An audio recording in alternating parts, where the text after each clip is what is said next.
कभी सोचा है कि क्या सिर्फ एक फैसला, एक अकेला फैसला पूरे वंश का भाग्य बदल सकता है? देखिए, महाभारत की कहानियां ना सिर्फ युद्ध के बारे में नहीं है, ये उन फैसलों के बारे में है जिनकी गूंज सदियों तक सुनाई देती है। तो चलिए आज बात करते हैं एक ऐसी ही प्रतिज्ञा की जिसने सचमुच इतिहास की दिशा ही मोड़ दी।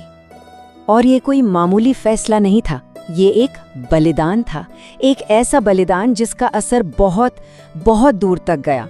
एक ऐसा फैसला जिसने हस्तिनापुर के भविष्य की कहानी लिख दी और एक ऐसे दौर की शुरुआत कर दी जिसकी किसी ने कभी कल्पना तक नहीं की थी।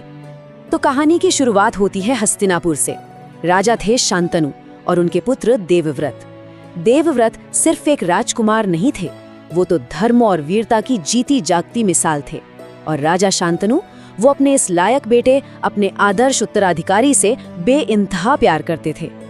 और बस यहीं पर कहानी में पहला ट्विस्ट आता है। देखिए, राजा शांतनु अपने बेटे देवव्रत से तो बहुत प्यार करते थे, लेकिन एक राजा का फर्ज, वो तो अपनी भावनाओं से कहीं बड़ा होता है ना।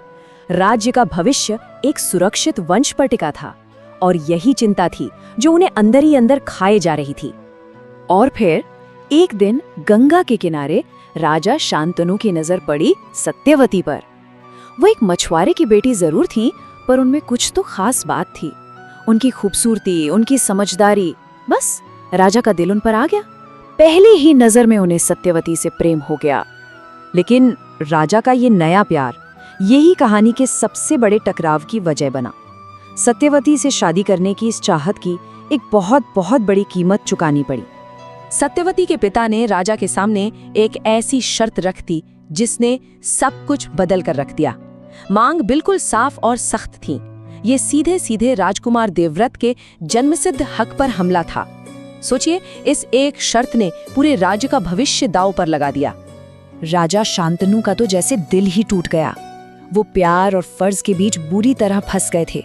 एक तरफ उनका प्यार, दूसरी तरफ उनका बेटा। वो अपने प्यारे बेटे देवव्रत को उसके हक से दूर करने का दर्द सोच भी नहीं सकते थे, और इसी कश्मकश ने उन्हें खामोश और बीमार कर दिया। अपने पिता को इस हाल में देखकर देवव्रत से अब और रहा नहीं गया। वो खामोश नहीं बैठ सकते थे, तो उन्होंने फैसला किया कि वो खुद इस मामले को सुलझाएंगे। और वो सीधे पहुंच गए सत्यवती के पिता के पास। और वहां जो हुआ वो कमाल था। देवव्रत का संयम वो देखने लायक था। ना कोई गुस्सा, ना कोई घमंड। उन्होंने अपने पिता की खुशी के लिए एक बहुत बड़ा त्याग किया और वचन दे दिया कि हाँ, सत्यवती के बेटे ही हस्तिनापुर के राजा बनेंगे। लेकिन मछुआरे के मन का शक अभी भी खत्म नहीं हुआ था। उसने एक और सवाल पूछ लिया, एक ऐसा सवाल जिसने देवव्रत को एक और भी बड़े और भी कठोर फैसले की तरफ धकेल दिया। एक ऐसा फैसला जिसकी कोई कल्पना भी नहीं कर सकता था। और अब हम पहुंचते हैं कहानी के उस मोड़ पर, उस पल पर। वो प्रतिज्ञा जिसने सिर्फ देवव्रत की जिंदगी नहीं बदली, बल्कि पूरे कुरु वंश की किस्मत हमेशा हमेशा के लिए लिख दी। भरी सभा के सामने देवव्रत ने अपनी उस भयानक प्रतिज्ञा का पहला हिस्सा बोला। एक ऐसा वाक्य जिसने मानो वक्त को ही थाम दिया। और फिर उन्होंने अपनी प्रतिज्ञा को और भी पक्का कर दिया। उनके त्याग का दायरा और भी बड़ा हो गया। उन्होंने अपना भविष्य, अपना वंश, अपना सब कुछ छोड़ दिया। और आखिर में प्रतिज्ञा का वो आखिरी, वो राजनीतिक हिस्सा जिसने उनके और इस राज्य दोनों के भाग्य पर मोहर लगा दी। उन्होंने खुद को निजी और राजनीतिक हर तरह से सिंहासन से हमेशा के लिए अलग कर लिया। कहते हैं, उसी पल देवताओं ने आकाश से फूल बरसाए और देवव्रत का नाम हमेशा के लिए बदल गया। उनकी इस भयंकर, इस भीषण प्रतिज्ञा के सम्मान में उन्हें नाम मिला भीष्म, वो जिसकी प्रतिज्ञा भीषण हो।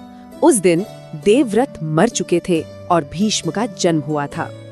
लेकिन सवाल ये है कि क्या ये महान बलिदान सच में राज्य के लिए अच्छा साबित हुआ? यहीं से कहानी एक बहुत ही दुखद मोड़ लेती है जब हम इस प्रतिज्ञा के उन नतीजों को देखते हैं जिनके बारे में किसी ने सोचा तक नहीं था।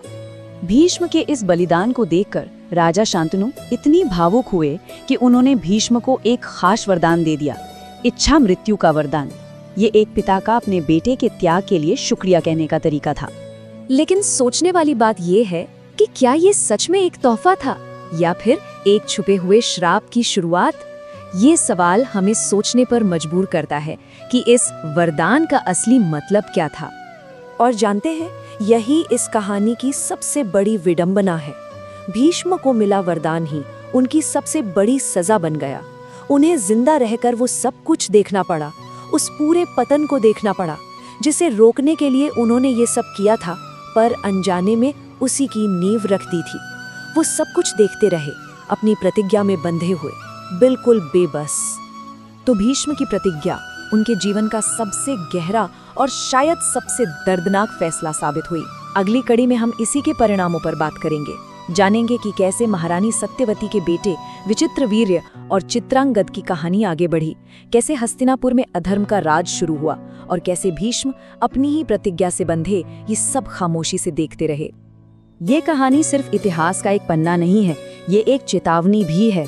ये हमें सोचने पर मजबूर करती है कि कैसे कभी-कभी नेक इरादे से लिया गया एक फैसला भी तबाही की वजह बन सकता है। ये हमें फर्ज, त्याग और किस्मत के बारे में वो सबक सिखाती है जो आज भी उतने ही जरूरी हैं।